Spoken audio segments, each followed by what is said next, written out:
Hello everyone and welcome back to the Great Book of Grudges. My name is Nathan, and today we're going to talk about Boris Todbringer, a character that everyone's been waiting for since pretty much Warhammer 1, because he was featured heavily in the Beastmen DLC as the main antagonist, well, protagonist, you were the antagonist with the Beastmen. But not only that, he's actually incredibly popular, not just because of the memes that came up from Warhammer 1, the whole Yogscast situation, which, fair enough, it was a pretty funny meme. I still think that dude should actually voice Todbringer, but also Midland as a whole was very popular in the tabletop. People love Knights of the White Wolf, the Teutogen Guard, the whole situation with the Ulrich theme. Now, Creative Assembly have gone on record stating that, yes, Boris Todbringer is going to have his day eventually, which, you know, that day is feeling further and further away with each passing moment. But maybe this year, 2025, is finally the year. A new game is on the horizon and they're going to want to focus on that soon. And I very much doubt that if they start moving on to the next title, people are just not going to forgive the fact that Todbringer isn't playable yet. So there's a few things that I could see being done to finally bring him in, and I don't think it requires a DLC. You see, this year Creative Assembly will be celebrating 25 years of Total War, which is quite the feat. We've had many titles, some good, some bad, some outright just... yeah. And I could imagine them going and doing some free stuff every now and then just for the big celebration event. When it comes to Boris Todbringer, yeah, I could just see that coming in as a free LC. We've actually had that in the past with, for example, Warhammer 1. The Bretonnians came in for free as a brand new race, mostly because a lot of work wasn't going to be needed for them. And, well, in Warhammer 2 we didn't get that much, but we did get Rakarth randomly by himself. Which was quite nice, actually. He was a very fun character. But I do imagine that this could link up in a very similar way as the Bretonnians, and there's a few good reasons for that. Obviously, the main big thing is he's already got his unique model. He's had it since Warhammer 1, so a lot of work doesn't really need to go to that. Sure, yes, we need to get the voice acting and unique mechanics, something that I imagine takes a little bit less time, mostly because the model stuff has to get approved by Games Workshop, there's a lot of back and forth, and they can change stuff.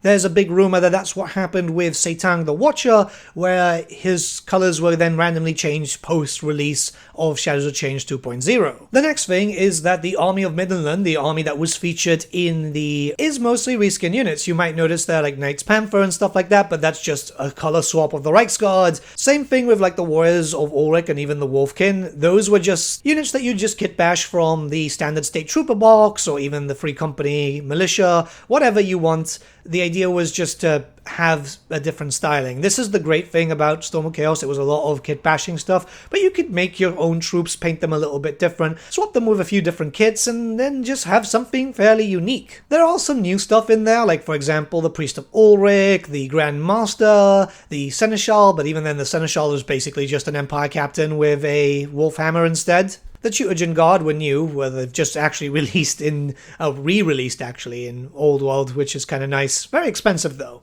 Hunting Hounds were new though. I think the models used for Hunting Hounds were like really, really old. I really can't remember this one. It could actually just be those hounds that were there for Warhammer Historical originally. Yeah, there was a historical game for Warhammer once. It didn't last very long. So the reason why I'm talking about this is it could be done in the same way as Bretonnia, since most of the stuff is actually just going to be reskins. They could introduce it as a free DLC, as a big thank you for all the support for 25 years, and also, well, like 10 years of Warhammer Fantasy. Well, it's 9th year right now, but you know what I mean. We've put a lot of money into it, especially if the estimated stuff is true. Apparently £500 million. And this could make a lot of sense. You see, Creative Assembly have been pushing a lot of people to make the CA accounts. This is where you get your legendary heroes from recently, any FLCs that keep releasing.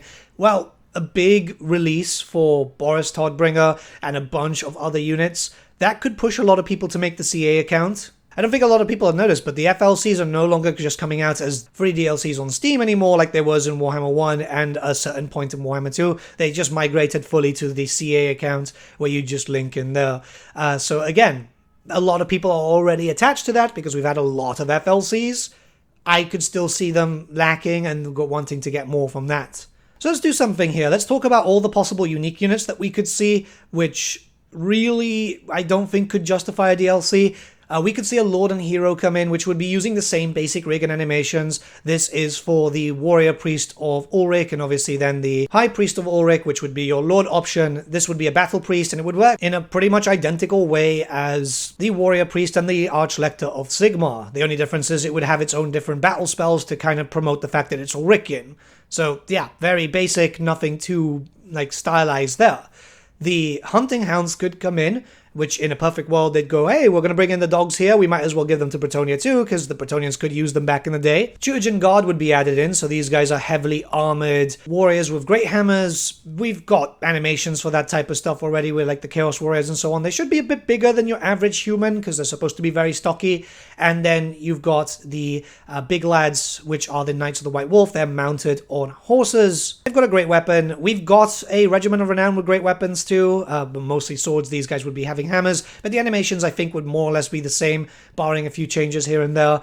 The Bretonians also have the same thing. It would be taking from that, and this is why the Bretonians were free, I guess, because there was just nothing too new. Everything had lances and so on. And if Creative Assembly wanted to be really, really cool about it, they could add in the R. Ulrich. This is a legendary character, could be a legendary hero. Essentially, it's just a supercharged version of the Warrior Priest of Sigmar. It's the High Priest. This is like Volkmar, but Ulrich rather than Sigmar, and yeah, it could be a kind of fun thing, boosting up the Tutogen Guard, boosting up the Knights of the White Wolf, and having an incentive to then field an army like that. Come to think of it, if they make him a hero, I wouldn't be opposed to not getting a Lord version. I know some people would like that though, and maybe just getting the Grandmaster, which then the Grandmaster could be tailored to the different knightly orders. We have a fair amount of them right now. I don't think we'll get too many more, considering that the knightly orders in the game, and the tabletop too, they use the same weapons in most cases. It's either a lance, a sword with a shield, or a great weapon, but nothing really changes there. In the tabletop, they have their own rules, especially now with the new Empire book for the Old World,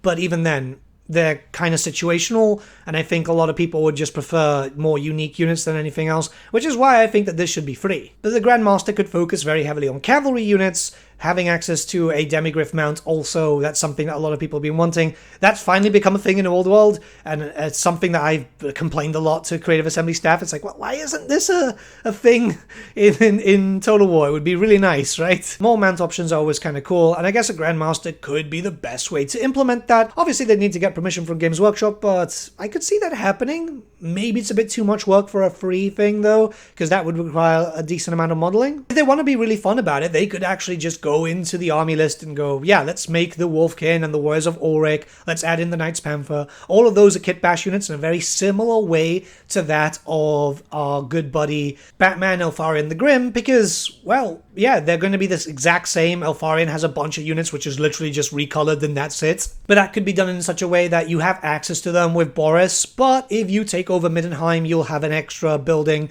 with any other legendary lord, which will allow you to pick them up. Stuff like that is stuff that they should do more often, to be honest. We got that with the special buildings that allow for Savage Orcs with other characters. They'd have similar stats, and it's nothing too special, but if you're looking for something a little bit visually different with a different paint scheme, there you go. But it's just something I've been thinking about, because a lot of people have been saying, well, you know, there's the rumors that there's only 3 DLCs left. The Sinesh DLC with High Elves and potentially Dark Elves. We don't know exactly what that's going to be.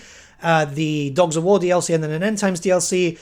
I don't see the Empire getting a lot of attention during an End Times DLC. That's the only one that I could see them jumping into, mostly because there's stuff missing for Nurgle, there's stuff missing for other stuff. I still think there's more DLCs that could be done, and there'll be a video of that sometime soon. But there's an opportunity to just make Boris free, add some stuff, and do a big thank you. I think that this is going to be a big year for thank yous, and they're going to really push for it. Maybe I'm wrong. Let me know what you guys think in the comments below.